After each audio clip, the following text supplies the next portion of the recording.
Hello DG Lovelies!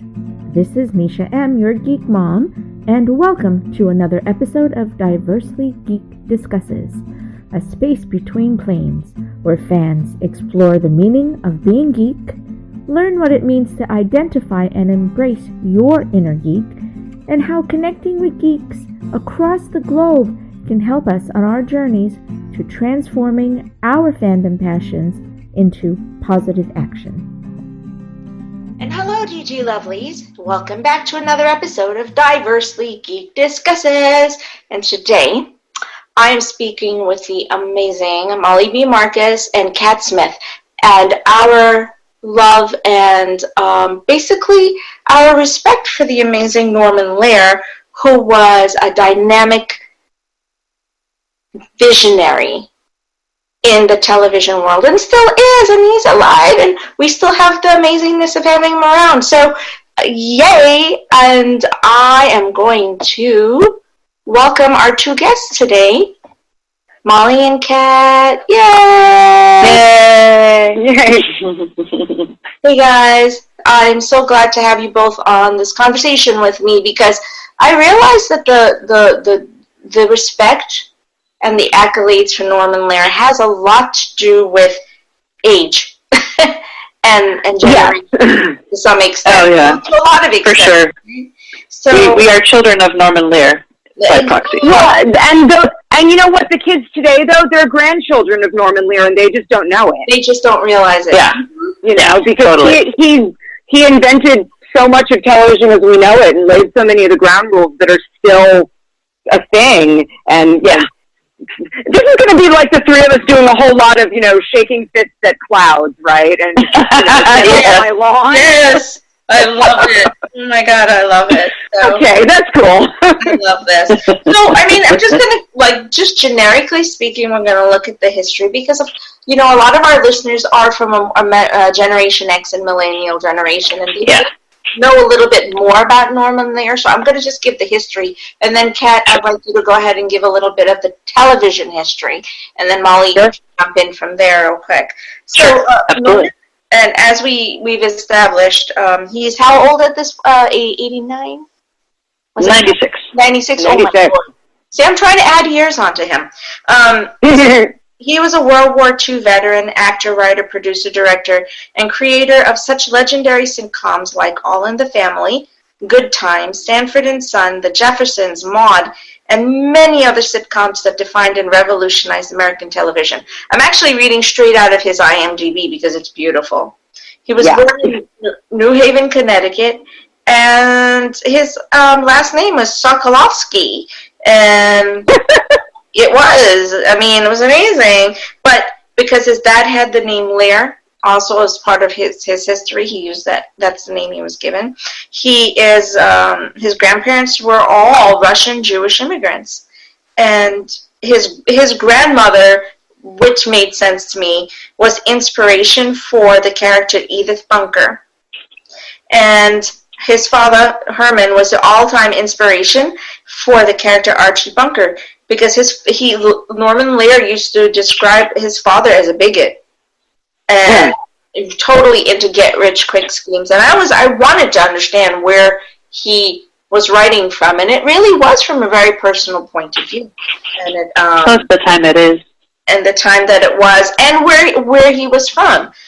Queens, New York, right? But he's from New Jersey, New Haven, Connecticut, and then the family was also from New Jersey, but they chose Queens, where I'm from. And a time when I was growing up, so I'm very personally connected to the vision of his writing. So, Kat, you want to talk to us a little bit about the show? Yeah. I'm a Generation Xer. So the ones that I remember, seeing first run in my childhood were things like The Facts of Life and Different Strokes. And I caught All in the Family in syndication, in reruns and all. A couple of years ago, I decided that I was just going to go on a Norman Lear binge because I hadn't seen any of these things as an adult. And, oh my God, my mind was just blown. I started with All in the Family. And it's funny because if you look at all the TV, all the sitcoms from then, almost all of them were either a spin-off of All in the Family or they were a spin-off of Happy Days. There were like two different schools of 70s sitcoms. There was the Norman Lear, and then there was the Gary Marshall. And Gary Marshall, you know, not my jam. Bless him. He made wonderful things. Lots of people liked them. But he himself described his style as, if television is school, my shows are recess.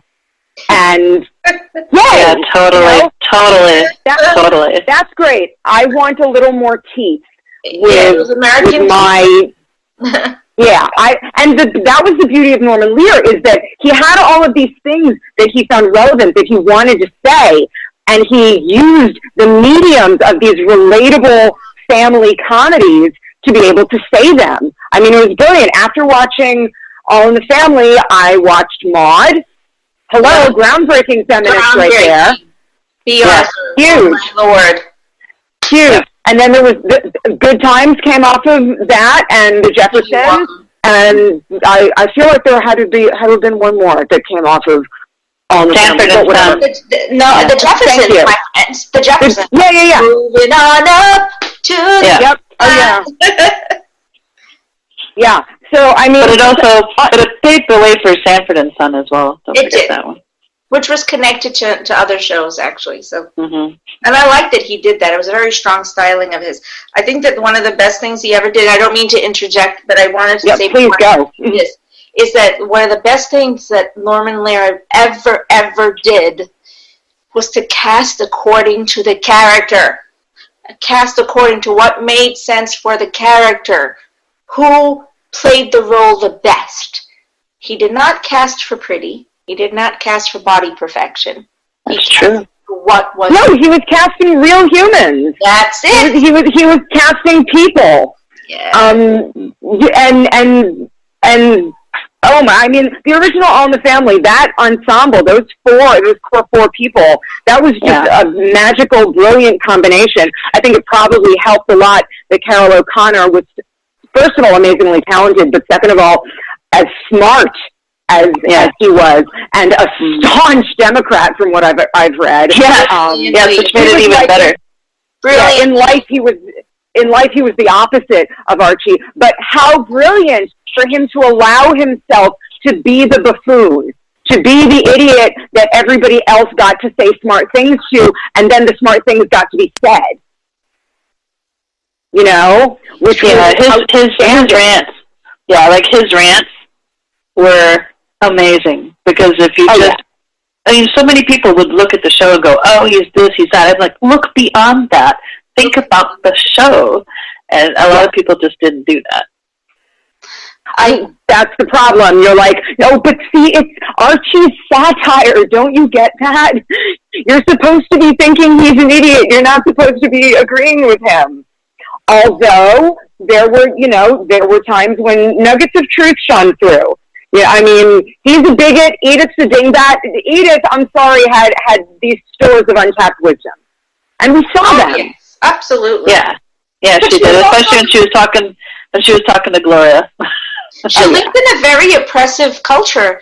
It was expected of her to live in that way. And I now, when you look back at the fact that she is a representation of Norman Lear's mother, which was a very strong cultural paradigm in that area of Queens where they were from, it made sense that Edith would have such a hard time to be able to put her own mind and her own wisdom ahead of Archie's, because it was not allowed, right? I mean, the oppression. So it wasn't.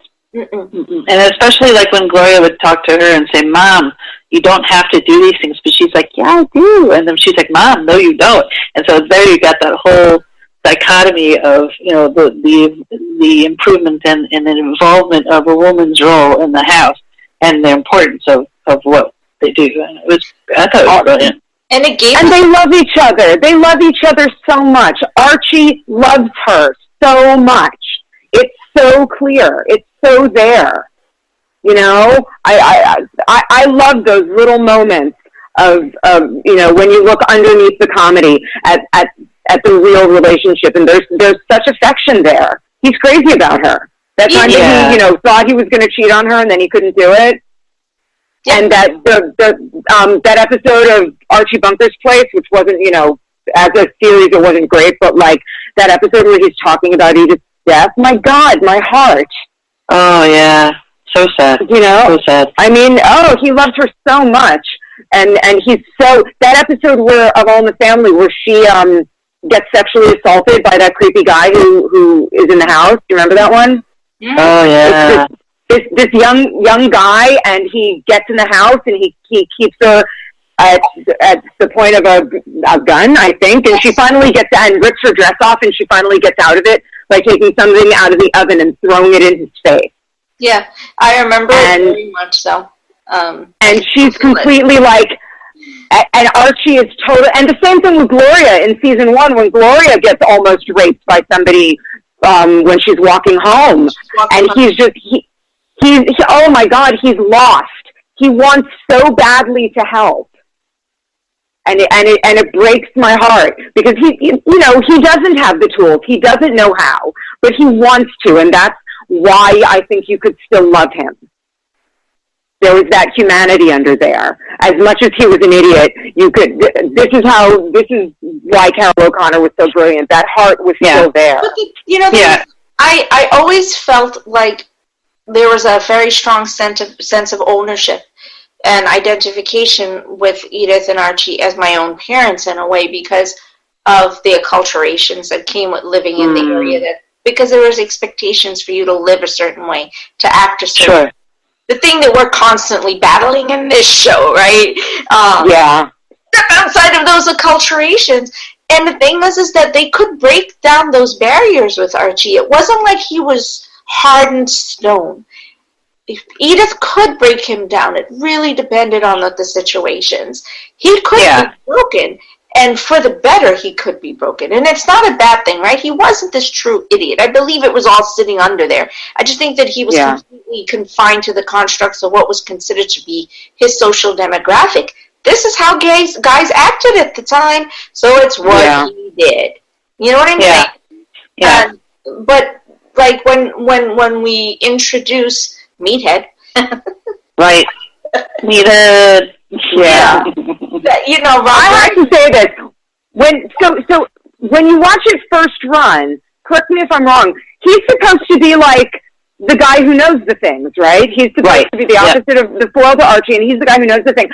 Watching it from a modern perspective, I go, oh my God, you're such a douchebag. Yeah, right? I mean, like, he's still doing his job as being the foil, the liberal foil for Archie, but like, oh my God, he's that guy who's, the first-year sociology major at some liberal arts university and thinks that he knows everything about everything, and you just want to smack him a lot of the time. Yes. I felt that way so much about it. And I feel like the person the two people for me who had the most brilliance and the most wisdom and the elegance of wisdom were Gloria and were Edith. Yeah, definitely. I agree. 100%. Gloria could talk. Her husband, I forgot his name. Jesus, it went out of my head. Michael. She could talk Michael down, and she could get him to understand that his heatedness did not make sense, nor was it appropriate. And so could Edith. In the long run, Edith, when she needed to talk Archie down, she could do it. Oh yeah. She knew she had that ability was really there. What a caring, giving person she was, Edith. Oh my God, amazing. Yeah. And the things that he explored with these people, I mean, it unheard of. And like as early as season 1 of a show in 1971, they're dealing with, not only sexual assault, they're dealing with menopause. He did a whole episode to Edith hitting menopause. Bless that man, Yeah. That's amazing that somebody thought to do that, to give women that. And then of course he realized, whoa, hey, and then just Maude just took that, women and springboarded it off into the world, which is amazing. Well, it was also the, kind of sort of loosely based on, I think it was Lear's first or second wife, I can't remember which one, who was the brainchild of Maude. So that in itself is always very interesting. Yeah.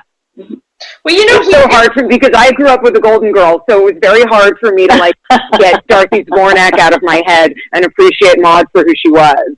I love B. Arthur. I adore her, and I adore her because B. Arthur falls out of everyone's category of what the norm is and what success. Yeah.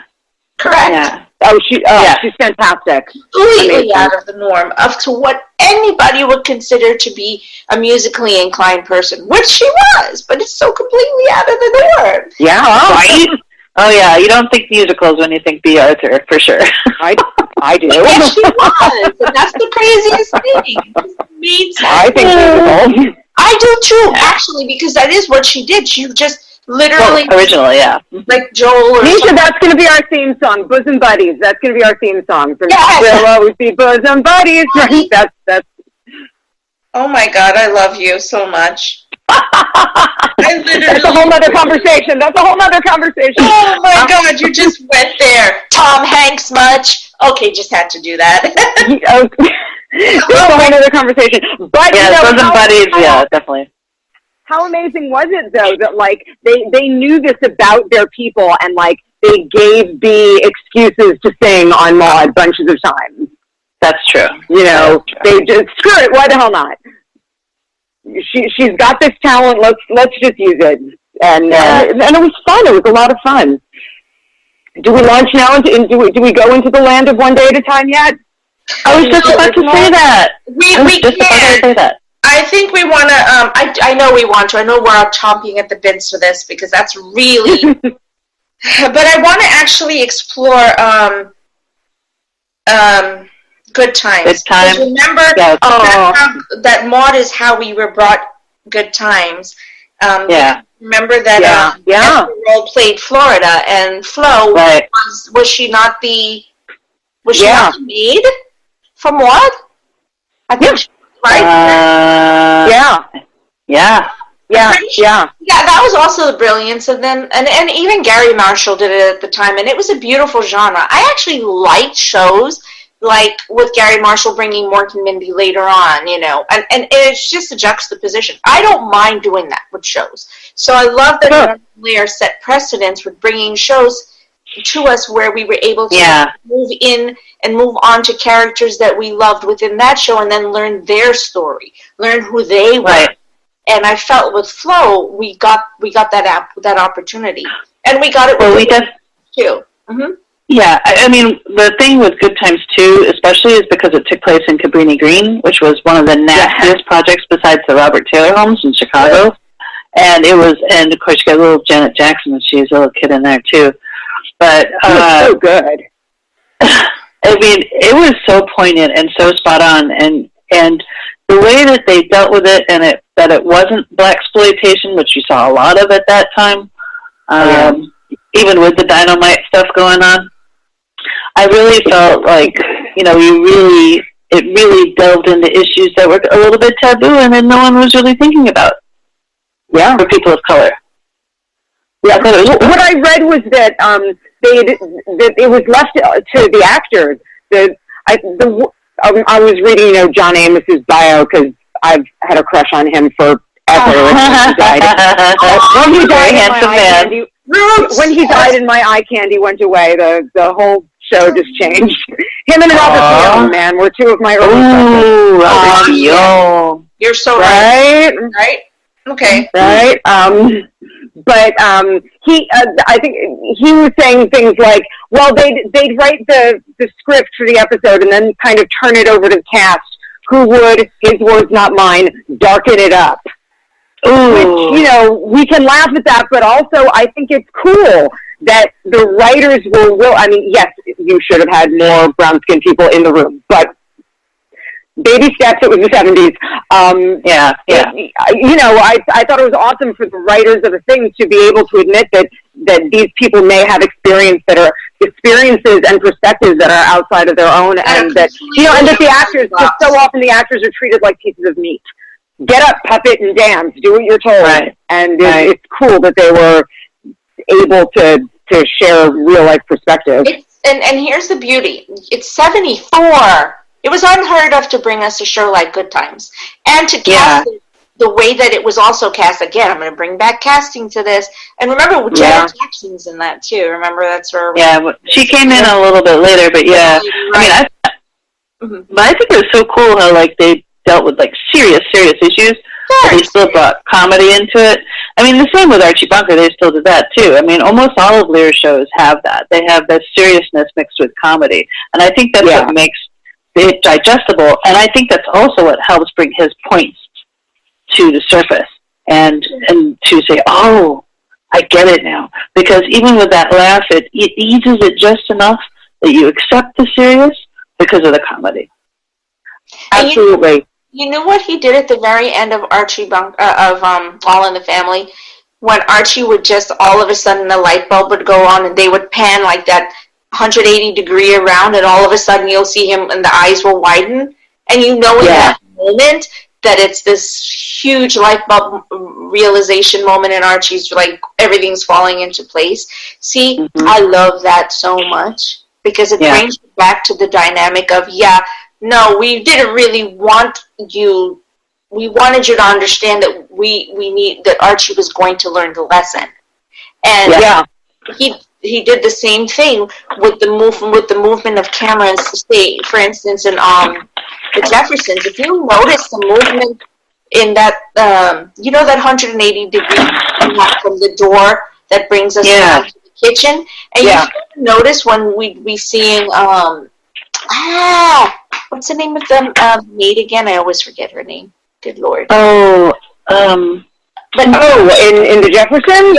Yeah. Just when coming up blank. I didn't rewatch that one. It's bad for me to do that because I actually. Yeah, I'll look it up. Hang on. But it was something I found that they did to be able to get us to be included in the activity of the space and to create a sense of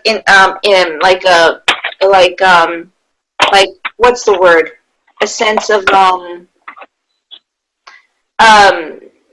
intimacy. Does that make sense? Yeah. So I'm sorry. And inclusion. You know. Yep. Like there you were. There you were in the living room. They brought you. Exactly. And then you had Tom and Helen, the interracial couple.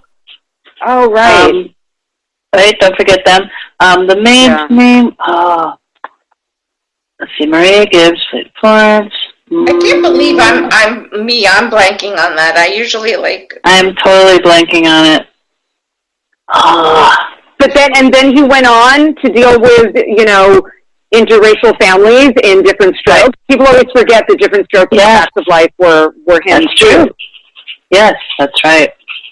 And oh my God, do you remember the episode of Different Strokes where some a creepy guy abducted Kimberly and Arnold and was like making her dance with him? And I mean, this is nightmarish. Look it up. It's like most disturbing episode of Different Strokes ever. And then there was one where they dealt with with one of Arnold's friends being somebody tried to molest him, like the friendly guy who rented bicycles in the park. Yes. That's exactly right. Tried to molest him. It was a 2-part episode with Gordon Jump as the creepy guy. I think and it was just amazing. It was all of these real things.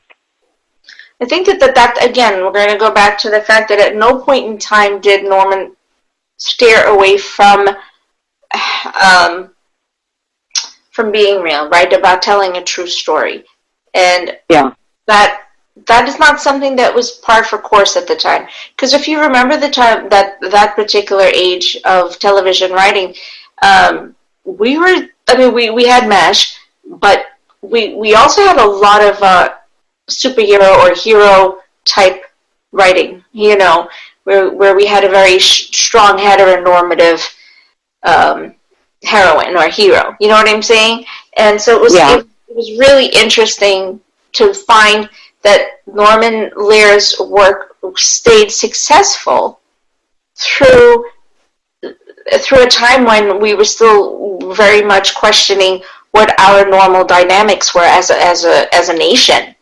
and as communities, and we were trying to figure out who we were and were we willing to listen to these stories, and did we really hear these stories? Were we hearing them for real, or were we not understanding the satire or the parody?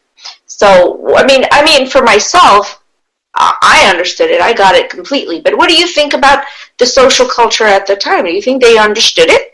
Do they understand the lessons that he was trying to give us? I think they had to have on some level. Yeah, I would think that some, but even my mom, for instance, she couldn't stand the show. And I said to her once, I said, Ma, have you actually really watched this? Have you actually looked beyond what these things are?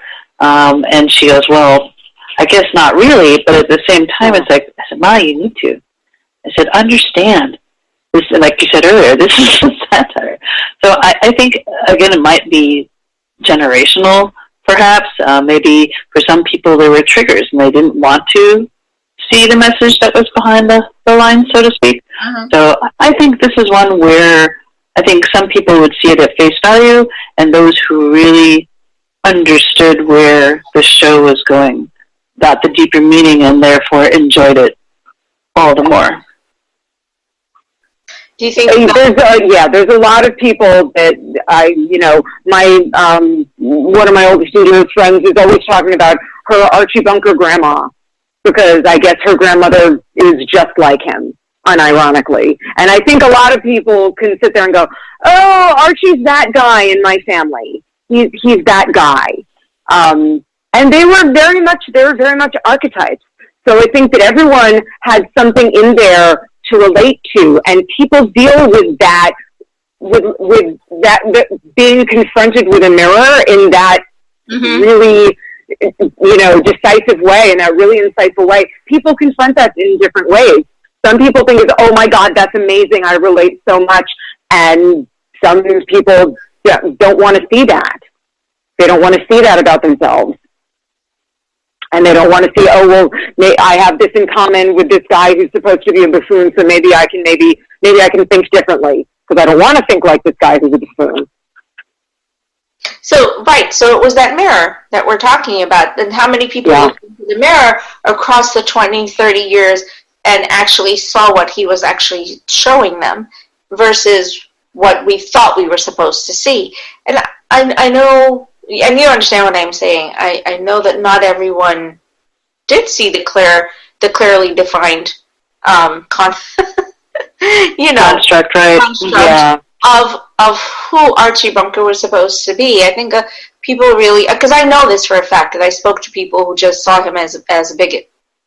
I could not and didn't see past it. Isn't that interesting? I'm just making that point simply because even though the three of us may have gotten that, the richness of the dynamic of what he was trying to give us, unfortunately not everyone did. Well, I got that because I was looking for it, because I was watching it as an adult, and also, yes, I'm going to put in a plug for my pet show. I'm a big Deadwood fan, and the thing about that and about the writing of that guy, David Milch, he thinks that any scene isn't about what's being said. He thinks the scene is really about what isn't being said. So he really makes you work. He makes you work, and he makes you look between the cracks. And yes, you can absolutely enjoy it. You can enjoy All in the Family, and I just wrote an article about Deadwood saying pretty much the same thing. You can totally enjoy it on the surface. It's funny, or it's gritty, or it's whatever it is, and you can laugh at the jokes, and you can do all that. But if you want to, you can look a little closer, and that's when you can see the real nuances, and I think that's where the real beauty is. Yes, I would agree completely, and that's what makes a good TV show. That's the one where you want to talk about it with your friends. It's the one where you're like, oh, I want to analyze this, so I have analysis paralysis. Oh yeah. So, and that's what makes it juicy. But that's what also makes it stick with you, and that's what makes Norman Lear such a visionary and such a brilliant, brilliant person. So, did you know that he actually, he and his cousin Ed Simmons were both writers for, back in the early 50s, for Martin and Lewis and Rowan and Martin? Huh. Yeah. Yes, Yeah, that's probably why it was good. That is right, because the touring 3 years where it was most brilliant, I believe, is when they were the main writers. Yes, absolutely. Yeah, that was... Well, they know from funny. They do. They know from funny. And that is what ingratiated him to NBC and CBS, that they actually brought him into the sitcom world. So his transition was set, because Martin and Lewis loved what they were writing, and they hired him pretty much carte blanche, which was crazy, because that didn't happen at the time. Yeah. So also, keep in mind that it was very common, especially within the Russian Jewish, European Jewish communities, that comedy was an outlet. It was how we dealt with stuff. And it was how we dealt with anti-Semitism and a lot of the issues of the day. So I did not know that, and these are my people. That makes a lot of sense to me. Are you watching The Marvelous Mrs. Maisel? Oh, yeah. Right? There you go.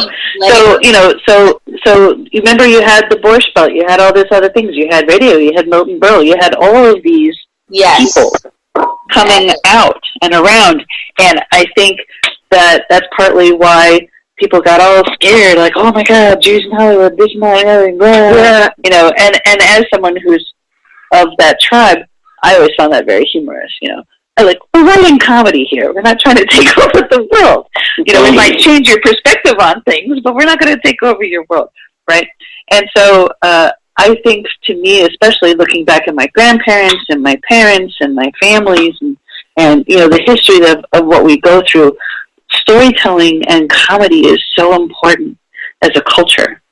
And I think him giving back of these stories, of using his real life experiences, I mean, it's just something you don't see a lot of anymore, and that's very sad. I mean, there's a lot of good showrunners out there, but we still don't get that meat.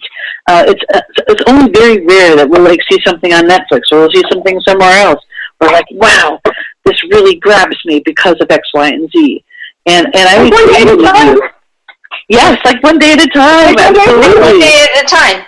And Sanford and Son. So now I love what you're saying. I'm just listening. You know how I get. I get so engrossed in what you guys are saying, and I forget to speak. Sorry, go ahead.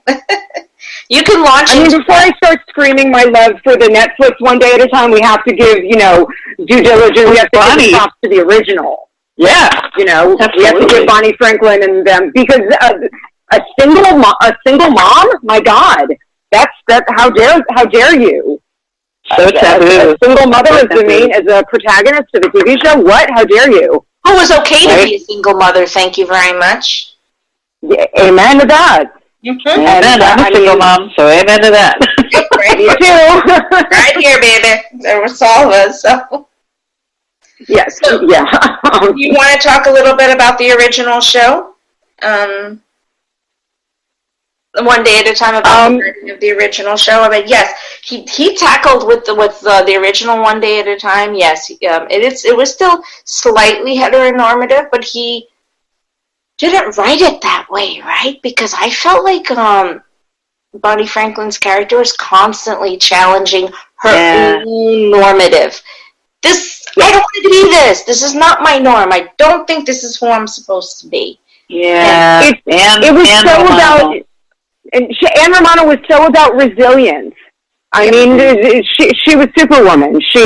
But not like every single mom has to be Superwoman, even though we're not. We are and we're not. Because you have to keep everything in the air, and at the same time, you're trying to be yourself, and you're trying to be a woman, and you're trying to be true to all of these things. And she's fighting sexism in the workplace. She's fighting two totally different, personality-wise, teenage daughters who are dealing with their own things. Yeah. Huh? Schneider? The thick guy. Yeah, Schneider. Pat Hankton. Oh. Yeah. He was cringy for me. I'm sorry. He was super cringy. Schneider, well, I mean, Schneider on the original was there for, he came in, he made us laugh. Yeah. Or that was his job. And they're I don't know. I didn't personally find him cringy. He wasn't my favorite thing, but I get what you're saying. Yeah, well, I mean, to me, he was written at the time. He was written to what would be again a normative for a male person who just thought it was okay to constantly be making advances at single women because that was what was the norm in the 70s. So that's. Right. But he wasn't hitting on her. No, he wasn't hitting on her. He was, other people. Other people in the building. But that's because she was very strong, and she was like, no. No. Yeah. So, that's to tell you about setting boundaries at such an early time that Anne was able to do that. Right. And anyway, he was just acting out because that's what was expected of him. So this is how a male machismo was. So this is just exemplifying that machismo. Well, and I think, and here's my little tiny theory on Schneider, is that I think he's a throwback. I think Lear put him in on purpose because as a juxtaposition, right?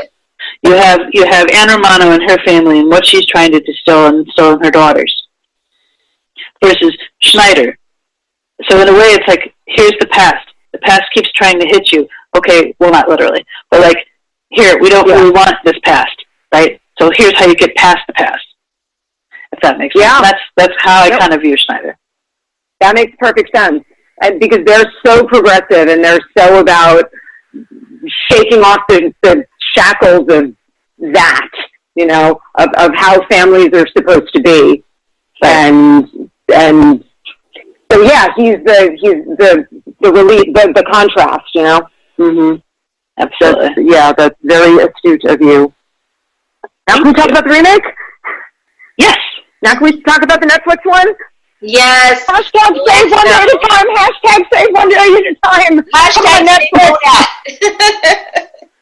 Come on. I mean, I'm sorry. Dear Netflix, on what planet do you know things that Norman Lear doesn't know? I mean, I'm sorry. He's Norman Lear. He knows more than you about what should be about what should be renewed. Yeah. Come on. It makes absolutely no sense. The viewership actually had not dropped to the extent. No, in fact, it increased, didn't it? Yeah. Actually, I think it did, but go ahead. I'm going to I loved it. I loved it from the very first second, and it. Gloria Calderon-Kellett is an incredible showrunner. She's just amazing, and she and Mike Royce are making sure that this show, inside and out, is what it needs to be. And Norman Lear is going, yeah, you go, kids. This is what I trust you. This is what yes, good. He's just completely under their wing. Yeah, they're under his wing, rather, and they're doing the work, and she's making sure that there are women in the writer's room, that there are gay people in the writer's room, that there are different races in the writer's room, so that everybody's experience is getting in there, and it's showing. Well, and my God, this Schneider, how much do you love him? I love him so much. Mm-hmm.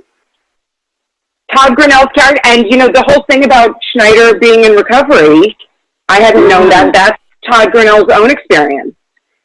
So I'm going to have to watch this. I have to say I haven't even watched the remake. It's a whole different world, Molly. It's a whole different world. But I like that it tackles. But I like that it tackles like mental illness and immigration and there's nothing it doesn't tackle. Let's just put it that way. There's nothing it doesn't tackle because here you have a Cuban American family who is second generation, and you have Rita Moreno playing the mother who immigrated with Berto, her much loved husband, to the United States, and finding their culture and finding their footing and raising two children, Penelope and her brother, I forgot his name, and Penelope, we meet her as now separated, being divorced from her husband. Both of them were in the military, and she was in the military as a nurse, and now she's working as a nurse and working towards becoming a nurse practitioner, which of course I connect to. Hello. Yeah, sure. Yeah, absolutely. And we are dealing with her and her PTSD and her depression and her anxiety. And in the very, very beginning throes of the show, we are immediately thrust into understanding that Penny is struggling with her culture and not wanting to be seen as being imbalanced or crazy, who doesn't want to take her medication, and is reluctantly attending this amazing support group, which ends up being one of the best, most beautiful and connective parts of this entire show, is that support group. Yeah, I love that support group so much, because that support group is also made up of all these strong female non-heteronormative characters. Oh my God! You know, I didn't even know that one of them was trans until like it was pointed out. Oh, no kidding! Oh, yeah! Fantastic. Oh, so good! I love it. I think I read somewhere that this show actually won a GLAAD award, a GLAAD Media Award. Yes, they did. They just won it. As a matter of fact, they just won a lot of accolades. So it's gonna hit Molly. It's gonna hit you where you live, single mom wise. That's I mean. It just, every single time it just hits me right. Oh my God. You're going to watch it and I'm going to want you to like send me commentary so I can read it. I think vicariously through you. Because we should do a live stream with Molly, binge watching one day at a time, just the first season alone. I am so there for that. Tears. Even Lewis was in tears. He very much connected to the show because it is a very strong retrospective on the Cuban American culture. And I was asking him, is this right? Is this correct? Is this true? Because I don't want to make that assumption. Right. And to be fair, even though Norman Lear can make a mistake, but he didn't. Yeah. So Lewis said it was pretty spot on? Some of it, most of it. He said most of it. Well, also because, you know, Gloria is writing from her, she's writing her family. She's writing basically. from her family. The characters are all, you know, well casted, so we have people who actually have their own culture that they're able to. They changed it from the original. It's not two girls; it's a boy and a girl who are, as Cubans often are, I have learned, very different skin tones. One is a lot whiter of skin than the other. The daughter, I'll say one spoiler: the daughter turns out, you know, decides somewhere in season 1 that she's gay. And so there's the dealing with that, and it's done beautifully. It's done, you know, so there are all of these things that, and of course, Schneider in this one, oh my gosh, he's the ultimate white, so very white. He's an immigrant also. He's Canadian. He's a Canadian. Oh. Does he glow in the dark? He's that way? Okay. He owns the building. You know, he's still the super, and he's a trust fund baby. And after like his 3rd round of rehab, his father bought him the building. And oh my God! But his own dysfunction is he doesn't have his own family that he can hang with, and they adopt him and they're kind to him, and it's wonderful. And you watch his journey as the show progresses, how like his Spanish gets better, you know. So he's not entitled? No. He's always trying to learn new things, and he gets it wrong a lot of the time. And then somebody takes him to school, and it's fine.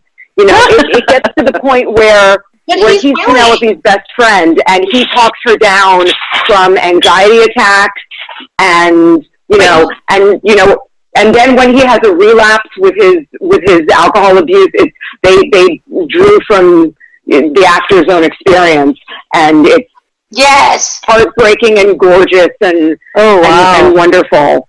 Well, then I'm all for your hashtag. That's stupid taking it down. Then and the show is unapologetically bilingual. They've used subtitles exactly once, and that was during a flashback scene that it was set in Cuba, and it was entirely in Spanish. So and that was like episode 2 or something. It was really, really early. But I find myself like on Google Translate. You know, I've been learning to speak Spanish slowly. I think at it, with the app. But I'd be lying if I didn't admit that this was one of the inspirations as to why. I also think that Spanish should be required in schools at this point. Yeah, it should you know, be. like if you want to take French also, that's great. Take French also, but I think that Spanish should be Spanish. You should have to. Yeah. I'm learning it. And just want to throw in really quickly that the idea for the resurgence or the reboot, whatever we want to call it, of the show did come from Norman Lear himself, because and his producing partner as well. Yes, and his producing partner, and that he is they were the ones, but he mainly is the one who wanted this to be a Hispanic family. So again, the relevance and the dynamic. I love that man. Of this man. And put him definitely extend his life somehow. Oh goodness. The version that you see today with the story arcs were all things that were brought to the table from the beginning. Nice. So it was already, this is what he wanted, this is what they wanted. And at this point, because of his relationship with Rita Moreno, it makes very much sense that, you know, he'd want to be able to have that. Because of course. So, I'm sorry. So, Lydia, not only, she's not just hilarious because she's, you know, Rita Moreno and she's hilarious. She's, you know, we've got 3 different generations being represented here. And hers, it's very relevant. And she's absolutely a product of, you know, she's old school Cubana, and she's definitely a product of her times. And, but then she'll surprise you. It's so wonderful. Neisha, did you just drop dead when it's in season 2 and Elena and they're going to Comic-Con? Yeah. Oh no! They're going to Comic-Con, she and her girlfriend, and she's dressed as the 4th Doctor. Oh, God. No way! Are you kidding That's my me? doctor! Oh, the other one is dressed as the TARDIS. As the TARDIS. No way! Yeah! That's my doctor. And when Penelope makes some cheesy mom joke about, oh, well, you know, the doctor and his patients are this and this, thinking she's cool. And Elena's like, he's not that kind of doctor, Mom. and Lydia goes, he is a Time Lord. Everybody knows this. Yes, she does! Oh my God, that's brilliant. That is brilliant. And I died. And the others, in the scene, I won't tell you the context, but like I grew up, Rita Moreno was the voice of my childhood, you know, with the electric company. Yes. So at one point, they're having a thing, and she's trying to quiet the room, and she goes, hey, you guys! And I lost my freaking mind. No way. Oh my God. I lost my freaking mind. So you'll hear her throwing things from West Side Story all the way. Oh my God, I have to see this show. Yeah, you really. They're talking about they're talking about her immigration status, and she's going, and they're going, you know, Mommy, why didn't you apply for citizenship? Blah blah blah. And she goes, I don't know. I like to be in America. Oh no! Which perfect comedic timing. Penelope goes, I know you do. I know you do. Oh, nice. Sorry. Like, oh my God, thank you. We were all thinking it. Thank you for giving us that. She does. She literally opens the film, the entire series, with that flag. And that particular, remember when she, okay, so that whole thing is actually her own holla to her roots, but back to that's so cool. All the way back to West Side Story, and she will completely like bring her own humor into everything, and I just adore that. So so now it's the One Day at a Time show that we're talking about. But it's still Norman Lear because we know that. Yes. So I just did post something to you to let you know that, you know, CBS All Access has already put the bid in. They did 4 days ago. The problem is that Netflix is being jerks about it. They have to give up rights to the streaming for 2 years. They need to just do it. What is the point of holding the right if you're not going to let someone pick it up? And because that's why people have a non-compete clause. It's, I don't want this ball, but you can't play with it either. And that's selfish and ridiculous. But I think I read that sometimes, like if they waited out till August, that's I think that Lear made sure that was a limited thing. It is. End of June. End of June, they lose their exclusive rights, so they can no longer be the people to make the only decision. And it's still within the season window that they're able to bring it back. There is enough. There are enough people out there who want it.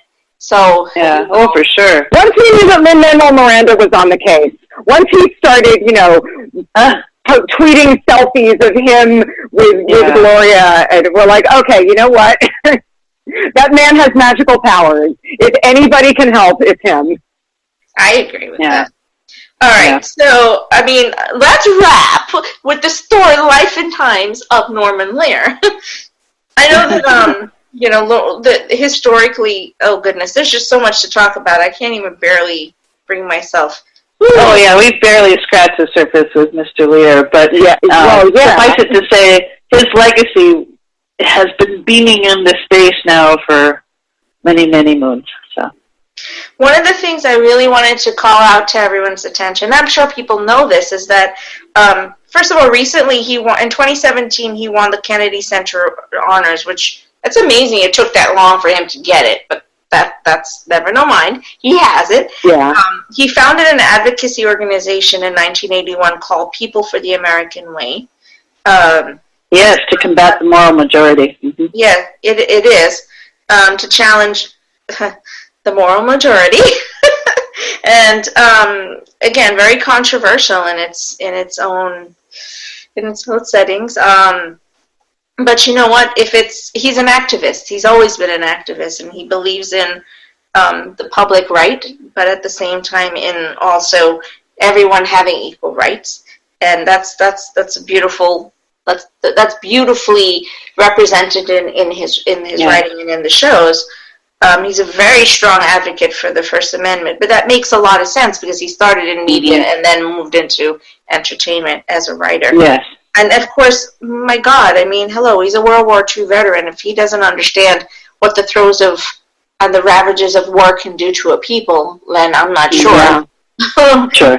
So I think he has a right to speak to that. I mean, historically, he's still working, right? It's not that he's retired, not that I know of. Doesn't he have a podcast and everything? Like he's picking up at least for a little while he did. I'm actually looking for it as we speak, to be honest with you, because I know that he does, and I also know that I'm trying to find it here.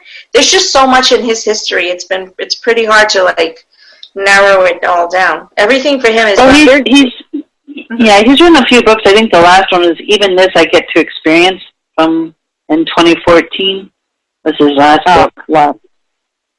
If you go look on YouTube and type in tribute to Norman Lear, there's this 2-hour thing, and it's either from the 70s or 80s, it's amazing, and people talking about it, and he's talking, and it's a real look into his intentions, and he gets up and wears a tux and is like, okay, this is what I've been trying to do, people. Thank you for appreciating it. Yeah. That was beautiful. Mm-hmm. I love the fact he also got an award. I'm sorry, go ahead. No, I was going to say, I love the fact that he and Gloria Estefan were inducted into the Kennedy as Kennedy Awards honorees at the same time. Mm-hmm. That's beautiful, because Gloria Estefan does the theme song, Mollee, to the new One Day in Summer. Oh, yes, nice. And then they Latinxed it up, and she does it, and it's wonderful. And that's fabulous. She's in the season 3 opener. Yeah, and then he also got a National Medal of Arts from President Bill Clinton in '99 also. Mm-hmm. He's won some decent awards. Yeah, he has, and he's just done so much. I'm just looking at the history. I'm sorry, people who are listening to us out there to our show. We're all just they can keep up. It's all good. It's just that there's so We're talking about things that they could be Googling too. I mean, you all need to do it. There's so much that he's done. So much. It's huge breadth of work. Huge. I mean, there's just like I said, we scratched the surface today. I think what would be kind of cool is what are the maybe the three of us could just answer this quickly as we wrap is, how has Norman Lear affected you personally? Oh, goodness gracious.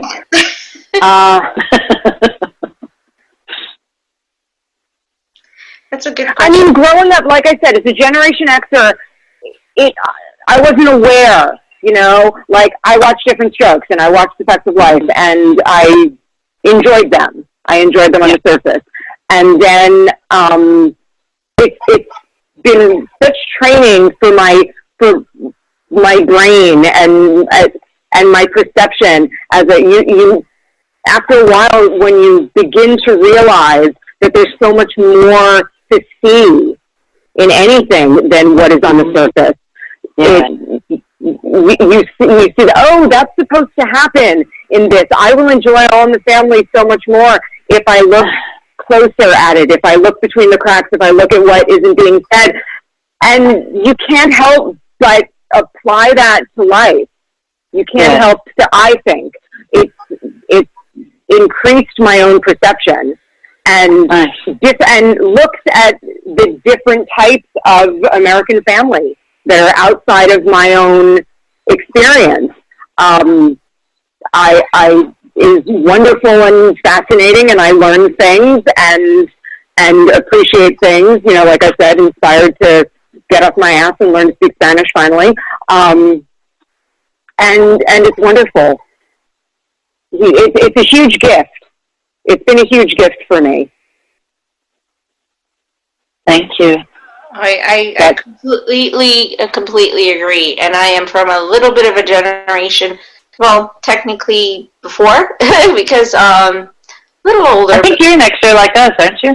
Yeah, I am, but I feel like my brain is older. I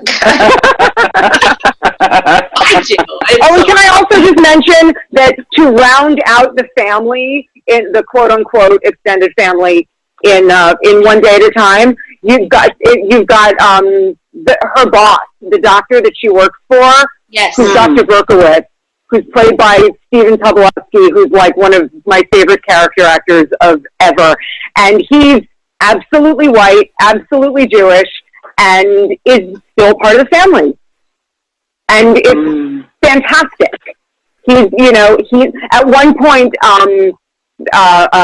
Lydia says to him something about, oh, you should eat more. And he says, don't even, your people have nothing on my people when it comes to making your kids to eat more. And I screamed. So true, though. Let me tell you about it. Was glorious. And then he's teaching the son how to speak Yiddish because the son's going to his first bar mitzvah and wants to know what's going on. I mean, so it's in all directions. It's not just the white people learning things. It's the white people who are being able to share things of theirs. The Jewish people, the whatever. It's wonderful. Yeah. Okay, sorry. That's okay. And how about you, Mollee? Oh gosh. So a lot of different things affect me, but I think still to this day, Archie Bunker and all of his shows, really, I just enjoyed them so much due to the political nature of them, the behind-the-scenes nature of them, and they're just stories that stick with you. I also caught them on syndication. I didn't see them live because I was too little to have seen them live. But I think that it goes without saying that knowing where he came from and the stories that he told, he is probably one of the most amazing storytellers of our generations. Mm-hmm. And coming from a family who loves stories and tells stories all the time, my mother especially, it really keeps it's a special place in my heart. So I hope he keeps telling stories because they're so poignant and amazing. So amen. Amen. Yeah, amen. I'm telling you, I'm hoping that there's a legacy behind him, that there's someone to continue to tell the story the way that he's telling it. But as we know, because as we grow older, so do the fantastic classic icons. No, he'll never die. It's like I said before. Yes, I forgot. He and Angela Lansbury. Him and Dick Van Dyke and Angela Lansbury, they're all going to ascend. They won't die, they'll ascend. Not the kind where you turn into a snake, the good kind. Okay, I agree with you. I think we decided we agree with you. And as another accolade, which I know you guys know this, you do remember that he was also the producer of The Princess Bride and Fried Green Tomatoes, right? Yeah. So it's I love both those. The inside, but again, iconic and historic, and parodies looking at what we consider to be the norm or the expected or the role assumptions, and saying no, we can step outside of that, and having us really, really understand that social dynamics is what we make of it in the long run. Yes. And that even though we were born into a situation, that situation is something we can step outside of. He is a really great, beautiful, living example of what it means, because he didn't come from success. He came from a struggle to earn success. And it's something that has been a path that he's sojourned the entirety of his life. And he's created success because it is something that he was very steadfast about what his beliefs were. And he stayed with that. And that didn't happen to everyone, and the fact that he was able to traverse the industry and stay politically active, but still get his message out, and still be able to come into our hearts or our homes and tell us this story, his story, but still relate it to us as human beings and in our own cultures, because like I said, I am not from the normal culture or class, right? I grew up where he scripted so many of his characters, but yet being from this West Indian American family, for me to be able to have connected to what he created, to the people he gave me, that tells you something. That tells you that what he wrote and what he's created it just completely overcomes social class, and it transcends it. It transcends it. Correct. It can wipe it away if people see the reality of what he's giving us, and that's the legacy of Norman Lear. I did not realize till recently, because a lot of times you grow up and you watch some things and you know what you love, but I did not realize until the last 2 years how much he had left such an indelible mark on my life, because I can close my eyes and see 75% of the work that he has presented to us, how those works have changed my life, how they've helped to shape me.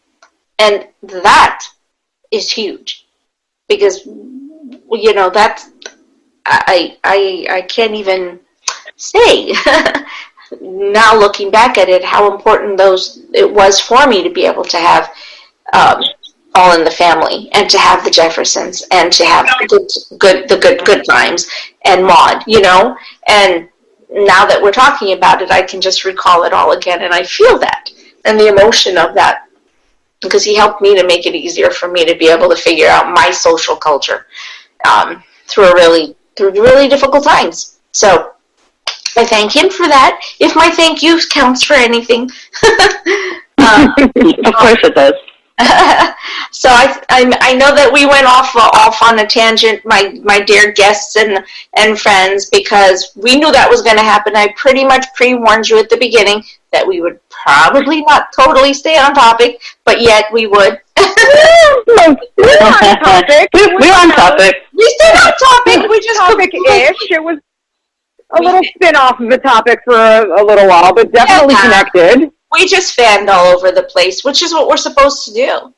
I think that the thing about this show is it's creative license, but it's about people having. I'm giving everyone permission to fan, to do what they need to do, because this is who we are. And we should have the right to do this, because when we have the right to say, this has changed my life, and this has influenced me, and this has taught me to embrace who I am, and taught me to express my life in a whole and solely different way. And that's the beauty of being, part of this universe. So, absolutely. Yay! So glad and happy. All right, my darling friends, why don't you tell our audience how to find you guys on social media, etc., and what current projects you're working on? Sure. Want to go first, Mollee? Go. Sure. So you can find me on Instagram. I'm currently working on a kids book, still in progress. And of course, you can find me in these amazing podcasts on Diversely Geek Discusses and Men Bites Media as well. Ooh! And Kat? You can find me mostly on online. On Facebook, you can look me up under Miss Nerdstiles, Nerdstiles. That is a title that I inherited from absolutely no one because I made it up. You can find me there under that on Patreon if you want to be super cool and toss a cyber dollar in my cyber tip jar at some point. And I have music available at Bandcamp. Again, you just search Miss Nerdstiles and you will find me, or Kat Smith and you will find me. And my next gig coming up, just the other day I did my second ukulele fest at the Way Station, and that was super fun. There was a live stream off of that if you're interested. And I'm going to be appearing at Wholanta, which I'm very excited about, in May, talking about Doctor Who and American Gods and cosplay and all kinds of, and playing some music and all kinds of fun nerdy stuff. Wow. Oh my God, I'm going to have to come and find you at Wholanta. Okay. Yeah. Yeah, that's not that far for you. Yeah, come to Wholanta. It's wonderful. That one I can come to. Woohoo. Okay, that sounds awesome. As always, I am so blessed to have had you both on here. I'm so happy that we were able to do a show together. I was waiting for this powerful three to actually, It was fantastic. Thank you so much. Thank you so much for doing this. And as always, you guys know how to find us, diverselygeek.org. Spreaker, you can find our podcast on pretty much any podcast channel site that's out there. And you know all of our social media sites. And love to all of you. And thank you guys so much for listening to Diversely Geek Discusses. Have a wonderful week.